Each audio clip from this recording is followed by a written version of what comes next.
Saludos amigos, bienvenidos a una nueva entrega de su programa Actualidad Preventiva, donde tanto el señor Andrés Terrero como quien les habla, Arnaldo Sánchez, tratamos temas de actualidad que tienen que ver mucho con lo que es el crimen organizado y temas relacionados con la economía y cómo esto va afectando las obligaciones que tienen las distintas entidades que son consideradas como sujetos obligados de la ley 155-17.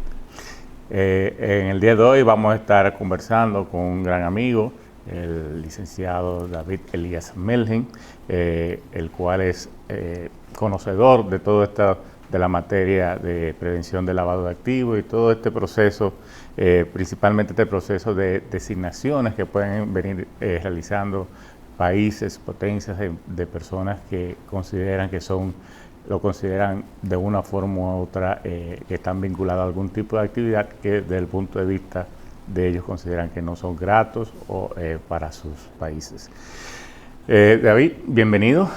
Gracias, Arnaldo. Gracias por la invitación. Gracias por darme la oportunidad de venir aquí a compartir contigo y con ese amable público que siempre lo sigue.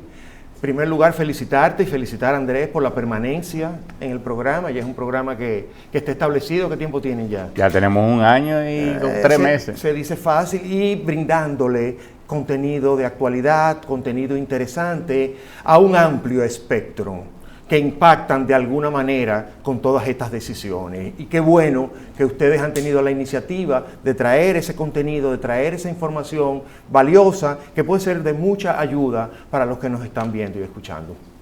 David, en esta semana, el lunes creo que fue que nos despertamos con la noticia de la inclusión del ex Procurador General de la República en un listado por los Estados Unidos basado en lo que establece la sección 7031C, que permite, ¿verdad?, al secretario de Estado poder designar personas que tengan que, por su criterio, por informaciones confiables que él haya manejado, pudiesen estar involucrados en actos de corrupción o de violaciones a los derechos humanos.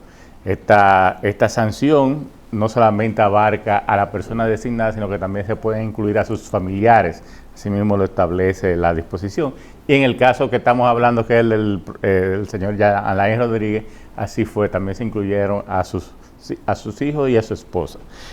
Desde el punto de vista de los sujetos obligados, esta es una designación que es unilateral, en principio es solamente algo que tiene que ver con los Estados Unidos, y la prohibición es de no poder entrar al territorio norteamericano. Así es. Desde el punto de vista de los sujetos obligados, ¿qué consecuencias trae esto? ¿Cómo debe manejarlo un sujeto obligado que tenga a estas personas como clientes, como ahorrantes, o que tenga algún tipo de relación comercial con ellos? Interesante el planteamiento, porque es algo práctico que se está dando de manera permanente, no solamente con él y otros también que pudieran estar corriendo la misma suerte. Actualmente hay varios expedientes por la misma línea con muchas personas involucradas, que entonces impacta de manera directa en una serie de empresas de bienes o servicios donde estas personas pudieran ser clientes.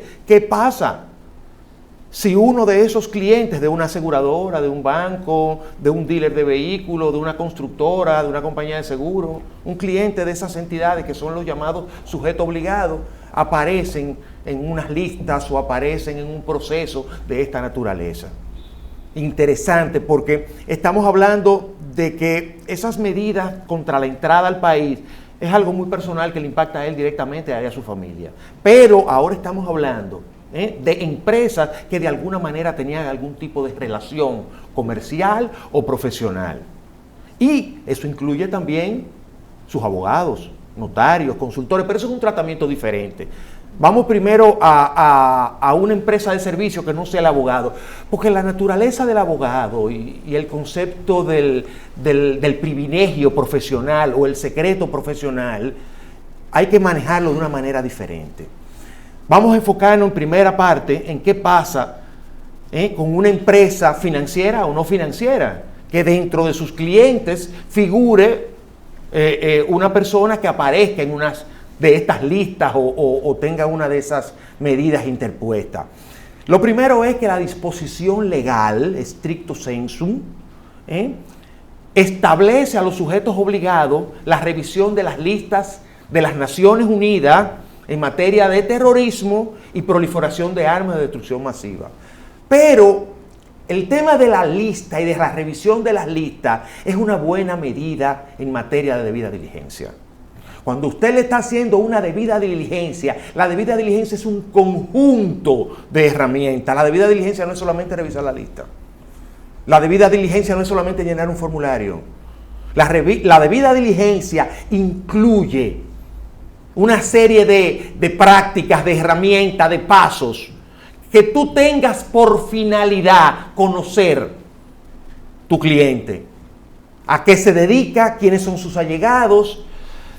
Ya en su condición de Procurador General de la República, ya era una persona expuesta políticamente. O sea que antes de eso ya tenían que calificarlo como un cliente de alto riesgo, porque la misma ley establece que se consideran clientes de alto riesgo las personas expuestas políticamente: presidente, vicepresidente, ministro, procurador general de la República, jueces del Tribunal Superior Electoral, jueces de la Junta Central, etcétera, etcétera. Un abanico de personas expuestas políticamente. Ya él era persona expuesta políticamente. O sea que de entrada ya él había que aplicarle una debida diligencia ampliada. Pero ¿qué pasa si luego aparece en un listado? Bueno, la empresa tiene un abanico de opciones. Desde continuar como si nada hubiera pasado y seguir la relación, o terminar la relación y decidir no continuar la relación de negocio. Esa es una decisión de la alta dirección. Esa es una decisión de la alta dirección.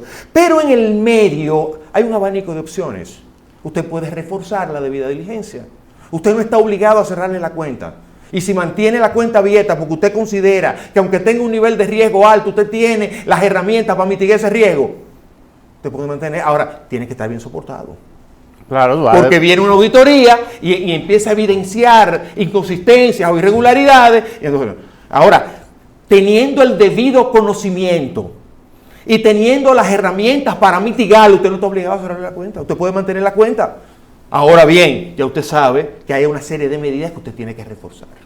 Sí, te vas a tener que tomar medidas para poder mitigar ese riesgo que ya le está causando. Eso tiene que ver mucho con la apetencia, ¿verdad?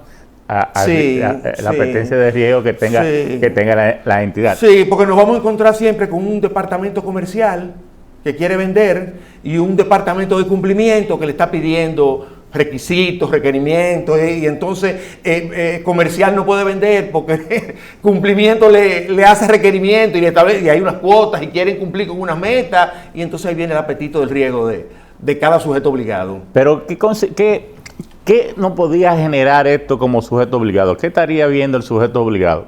Porque esta es una designación que, si bien tiene unos efectos muy distintos, por ejemplo, a la OFAC, que manda al congelamiento de los bienes, esta no lleva esto. Esta simplemente es una disposición de que esa persona no es grata en los Estados Unidos y no puede ingresar a Estados Unidos. También han sido incluidos un sinnúmero de personas, pero está dirigida principalmente a funcionarios de gobiernos extranjeros, de otros estados.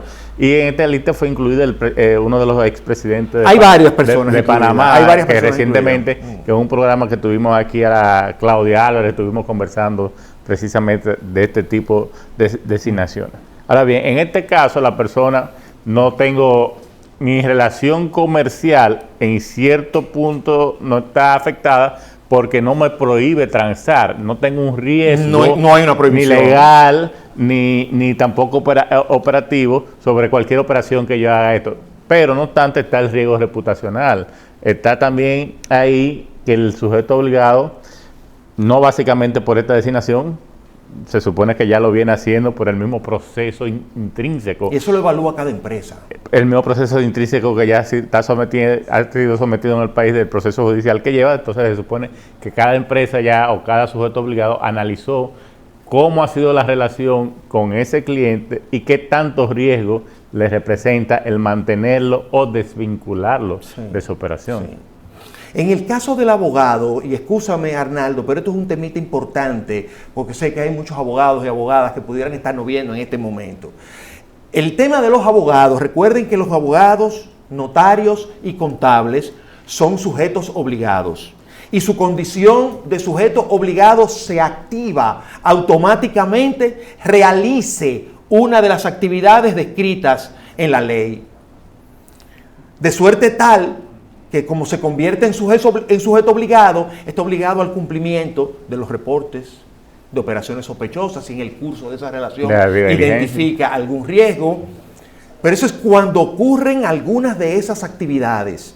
Porque cuando el abogado está asistiendo a esa persona en sus medios de defensa ante un tribunal, no es sujeto obligado.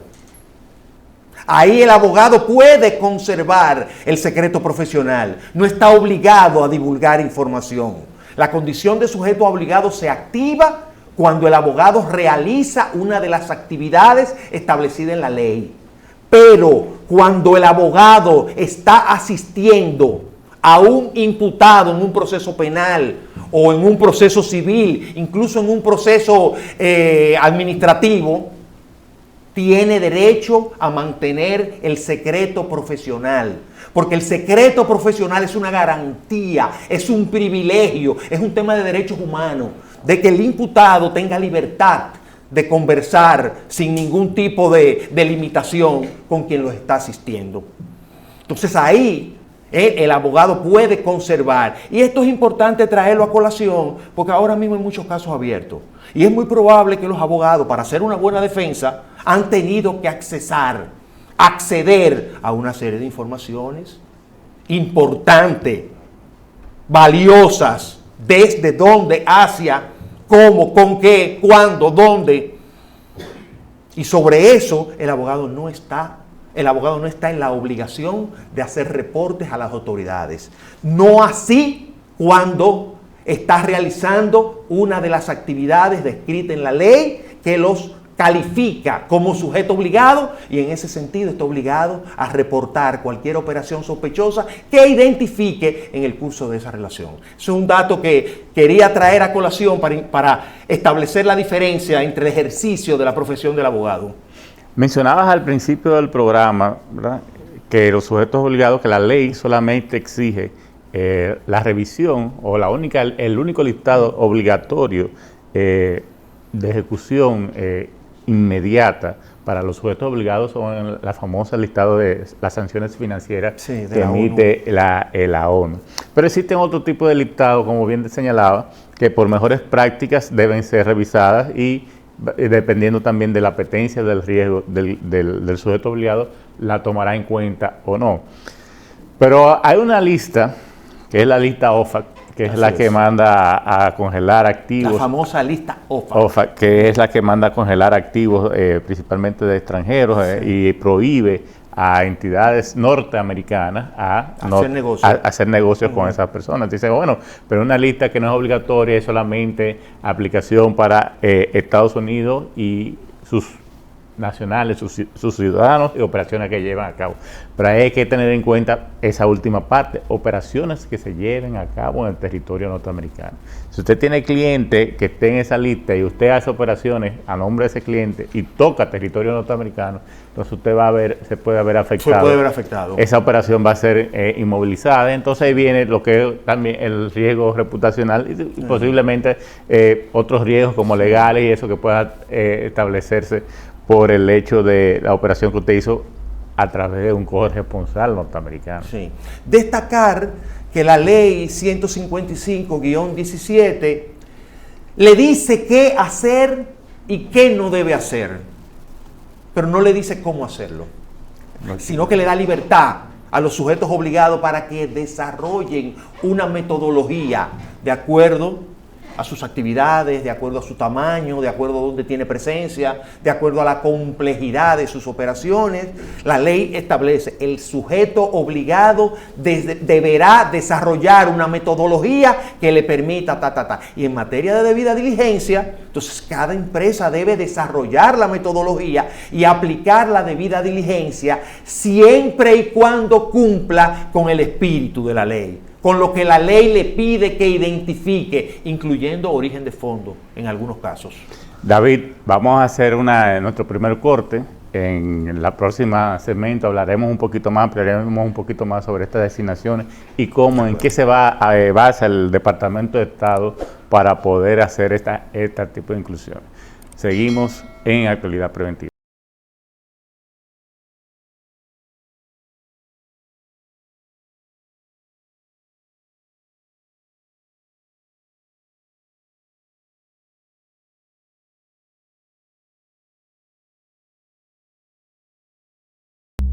En la República Dominicana hay un grave problema en el tránsito. Tú eres parte del problema y puedes ser parte de la solución. Cuando llegues a la intersección, no cruces si no tienes espacio del otro lado donde quepas. Espera hasta que haya un espacio esperando por ti. Ayudas a reducir el tapón y serás parte de la solución.